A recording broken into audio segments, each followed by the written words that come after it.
Hey guys, what's happening? How to lock apps with facial recognition without using third-party apps. So first of all, you could go ahead to the settings, right? To the main settings, and then go ahead to the general, and then software update. Make sure that you updated your iOS to the latest version in order to access all the new features. Go back to your screen, okay? And after you updated your iOS, you're gonna hold any app that you want to lock. Okay, let's say for example, I want to lock this app. So now I'm gonna see under the remove app require facial recognition.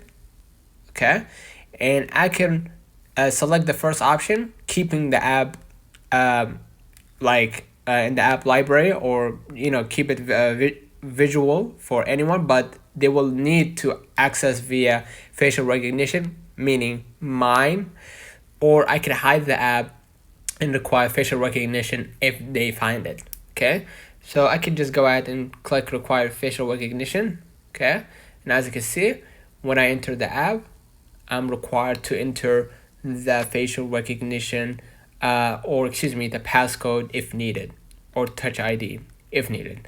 So basically, that's how you lock apps with facial recognition without using any third-party apps. Let me know in the comments if this video helped you.